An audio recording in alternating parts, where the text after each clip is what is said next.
Welcome to wrestling champion YouTube channel. तो इस video में हम बात करने वाले हैं Seth Rollins versus Brock Lesnar के मैच के बारे में जो होगा रेसलमेनिया में। जी हाँ, मतलब बात करने वाले हैं कि हमें किस सुपरस्टार की जीत देखने को मिलेगी इस मैच में, और बात करने वाले हैं कि हमें क्या कुछ इंटरेस्टिंग बातें देखने को मिल सकती हैं इस मैच में।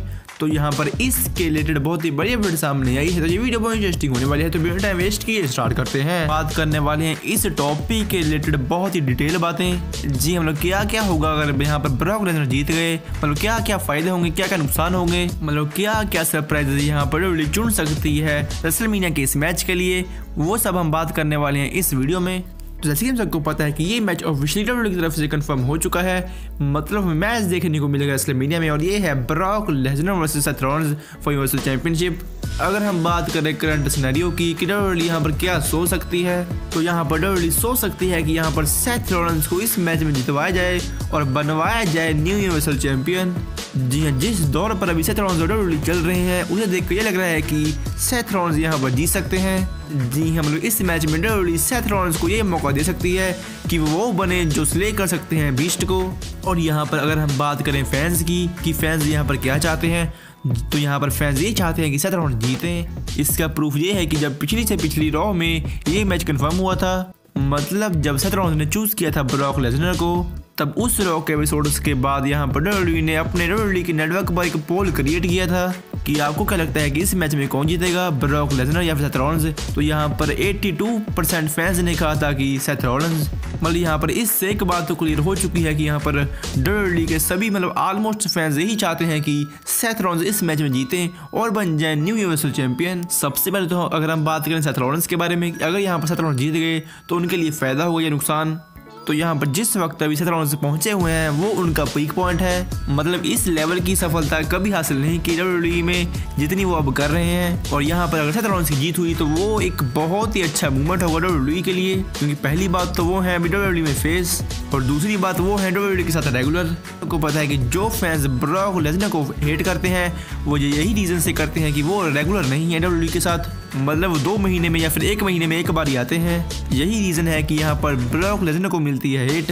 तो यहाँ पर अगर सेथ रॉलिंस की जीत हुई तो वो बन जाएंगे as a regular universal champion, मतलब वो यूनिवर्सल चैंपियनशिप को हर रॉ में लेकर आएंगे। ये काफी अच्छी बात है डब्ल्यूडब्ल्यूई फैंस के लिए। मतलब अगर यहाँ पर डब्ल्यूडब्ल्यूई ने चूज किया सेथ रॉलिंस को कि वो हराएंगे ब्रॉक लेसनर को, तो ये डब्ल्यूडब्ल्यूई और डब्ल्यूडब्ल्यूई फैंस और सेथ रॉलिंस के लिए भी बहुत ही अच्छी बात होगी, क्योंकि जैसे कि मैंने आपको बताया कि ये हमें हर रॉ में देखने को मिलेगी चैंपियनशिप। तो ये हमने बात की सेथ रॉलिंस की कि क्या नुकसान हो सकता है, क्या फायदा।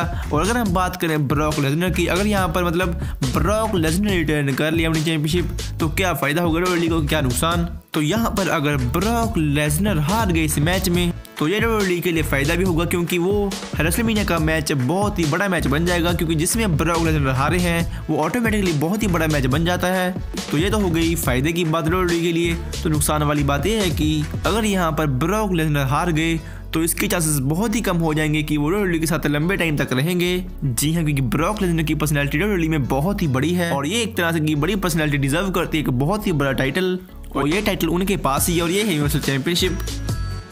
मतलब अगर यहाँ पर ब्रॉक लेसनर की हार हुई तो वो कम से कम रेसलमेनिया के बाद 1 ही महीना रुकेंगे डब्ल्यूडब्ल्यूई में। 1 महीना इसलिए क्योंकि डब्ल्यूडब्ल्यूई यहाँ पर ब्रॉक लेसनर का रीमैच भी सेट कर सकती है रेसलमेनिया के बाद। तो इन शॉर्ट यहाँ पर चांसेस बने रहेंगे कि अगर यहाँ पर ब्रॉक लेसनर हार गए रेसलमेनिया में तो डब्ल्यूडब्ल्यूई को छोड़कर जा सकते हैं किसी और कंपनी में, कंपनी मतलब यूएफसी। तो इसी में सबको पता है कि ब्रॉक लेसनर के लिए यूएफसी भी उतनी प्यारी है जितनी डब्ल्यूडब्ल्यूई। तो मतलब अगर यहाँ पर इस मैच में ब्रॉक लेसनर की हार हुई तो वो बात डब्ल्यूडब्ल्यूई के लिए फायदे वाली बात भी होगी और नुकसान वाली बात भी होगी। और नुकसान वाली बात ये भी होगी कि डब्ल्यूडब्ल्यूई की टिकट सेलिंग्स नहीं होंगी। जी हाँ, जब किसी भी पेपर व्यू में ब्रॉक लेसनर आते हैं और जो उस इवेंट की टिकट सेलिंग है वो ऑटोमेटिकली इंक्रीज होती है, मतलब बहुत ही बढ़ जाती है इस बड़ी पर्सनैलिटी से। तो मतलब अगर यहाँ पर डब्ल्यूडब्ल्यूई के पास ब्रॉक लेसनर जैसा सुपरस्टार नहीं होगा तो यहाँ पर डब्ल्यूडब्ल्यूई को आगे के लिए बहुत ही बड़ी दिक्कतें आ सकती हैं अपनी टिकट सेलिंग करवाने में।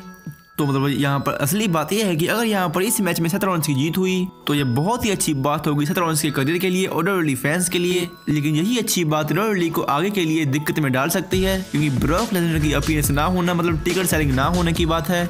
तो ये हमने बात की दोनों सुपरस्टार्स के बारे में कि क्या फायदे और नुकसान हो सकते हैं अगर ये दोनों सुपरस्टार जीते। तो अगर हम बात करें एक बड़े सरप्राइज के बारे में कि कौन सा बड़ा सरप्राइज यहाँ पर WWE प्लान कर सकती है हमें दिखाने के लिए, तो जैसे हम सबको पता है कि ये सबसे बड़ा मैच है रेसलमेनिया का। पहला मैच तो है Brock Lesnar versus Seth Rollins और दूसरा है रोंडा राउजी वर्सेस बेकी लिंच। मतलब यहाँ पर WWE इन दो मैचों को बहुत ही फोकस कर रही है। तो अगर हम बात करेंगे बड़े सरप्राइज के बारे में कि अगर यहाँ पर WWE हमें एक बहुत ही बड़ा सरप्राइज देना चाहेगी तो वो सरप्राइज क्या होगा। जी हाँ, यहाँ पर ऑब्वियस है कि यहाँ पर WWE हमें बड़ा सरप्राइज देना चाहेगी क्योंकि रेसलमेनिया है। रेसलमेनिया में सभी सरप्राइजेस जो होते हैं वो एज शॉकिंग तरीके से ही होते हैं और ये बात भी एक तरह से सरप्राइज से कम नहीं होगी कि यहाँ पर सेथ रॉलिंस हरा देंगे ब्रॉक लेसनर को। जी हाँ, ये सरप्राइज वाली वो बात है। WWE इस सरप्राइज को छोड़कर हमें कौन सा सरप्राइज देना चाहेगी। तो यहाँ पर एक WWE के फैंस के मनों में जो सवाल उठता है रोमन रेंस के चलते कि क्या हमें रोमन रेंस की वापसी ग्रैंड स्टेज ऑफ ऑल में देखने को मिलेगी, मतलब रेसलमेनिया में। और यहाँ पर ये सवाल उठना लाजमी है क्योंकि रोमन रेंस एक तरह से बहुत ही बड़े सुपरस्टार हैं और बड़े सुपरस्टार की अपीयरेंस होना रेसलमेनिया में ये एज ए बहुत ही शॉकिंग दिखाता है। तो बड़ा सवाल ये उठता है कि क्या हमें रोमन रेंस की वापसी देखने को मिलेगी रेसलमेनिया में और वो भी इस मैच में।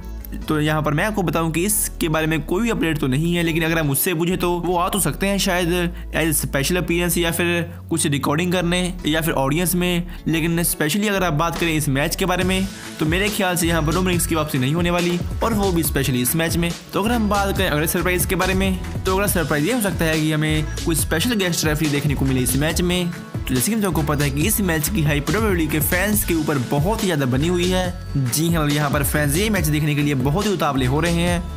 उतावले का रीजन ये भी है कि यहाँ पर WWE ने जिस तरह से सेथ रॉलिंस का कैरेक्टर बदला है इन्हीं 2-3 महीनों में, उसे देखकर ये भी फीलिंग्स आती हैं कि यहाँ पर सच में WWE यहाँ पर सोच ही रही है सेथ रॉलिंस की इस मैच में जीत। लेकिन WWE के फैंस के मन में ये भी ख्याल आता है कि ब्रॉक लेसनर एक तरह से बीस्ट है और यहाँ पर जिस तरह से WWE यूज करती है ब्रॉक लेसनर का, मतलब कोई भी सुपरस्टार नहीं टिक पाता ब्रॉक लेसनर के सामने, इस तरह से यूज करती है WWE। तो सवाल ये है कि क्या सेथ रॉलिंस टिक पाएंगे ब्रॉक लेसनर के सामने। तो हम क्या बात कर रहे थे स्पेशल गेस्ट रेफरी की। जी हाँ, तो कौन सा हो सकता है स्पेशल गेस्ट रेफरी। ये मैं आपको बता रहा हूँ कि हमें ये सरप्राइज हमें देखने को मिल सकता है कि जो इस मैच की हाइप बनी हुई है वो हाइप डबल हो जाए इस चेंज से। हमें इस मैच में कोई स्पेशल गेस्ट रेफरी देखने को मिल जाए और ये स्पेशल गेस्ट रेफरी हो कोई बड़ा सुपरस्टार। जी हाँ, और अगर सच में ये बात हुई, मतलब सच में अगर सेथ रॉलिंस ब्रॉक लेसनर के मैच में एक स्पेशल गेस्ट रेफरी आया तो इस मैच की जो हाइप है वो सच में डबल से ट्रिपल हो जाएगी। और अगर हम बात करें कोई और सरप्राइज के बारे में, और सरप्राइज ये है कि यहाँ पर सेथ रॉलिंस हील टर्न कर सकते हैं। जी हाँ, वैसे इस वक्त WWE के पास इसके कोई भी चांसेस नहीं है कि सेथ रॉलिंस हील टर्न करने वाले हैं, लेकिन हम सरप्राइज के तौर पर ये बात सुन सकते हैं कि शायद यहाँ पर WWE प्लान कर सकती हो सेथ रॉलिंस का हील टर्न और इस हील टर्न से ये रेसलमेनिया बन जाएगी बहुत ही शॉकिंग। तो हम बढ़ते हैं अपने लास्ट सरप्राइज के बारे में। तो ये सरप्राइज है पॉल हेमन का धोखा। जी यहाँ पर पॉसिबिलिटी है कि जी हाँ, पॉसिबिलिटी तो वैसे बहुत टाइम से आ रही है कि पॉल हेमन देंगे ब्रॉक लेसनर को धोखा, लेकिन नहीं दे रहे। लेकिन फिर भी अभी भी यहाँ पर रेसलमेनिया 35 में Seth Rollins versus Brock Lesnar के मैच में भी इसकी पॉसिबिलिटी आ रही है कि और इसी धोखे का फायदा उठाकर यहाँ पर सेथ रॉलिंस बन सकते हैं यूनिवर्सल चैंपियन। और ये धोखा तभी होगा अगर यहाँ पर WWE चाहती है सच में सेथ रॉलिंस को यूनिवर्सल चैंपियन देखना। मुझे कमेंट कर बताइए कि आपको वीडियो कैसी लगी। सबसे पहले तो आप मुझे ये बताइए कि आप किसको विनर पिक करते हैं, ब्रॉक लेसनर को या फिर सेथ रॉलिंस को। और आप मुझे ये बताइए कि अगर यहाँ पर एक बड़ा सरप्राइज हुआ तो आप कौन सा सरप्राइज पिक करते हैं इस मैच के लिए, एक special guest referee, Seth Rollins का हील टर्न या फिर पॉल हेमन का धोखा। तो ये थी आज की वीडियो अच्छी तो लाइक करें और WWE की लेजेंड जानकारी के लिए चैनल सब्सक्राइब और बेल आइकन को भी दबा दें।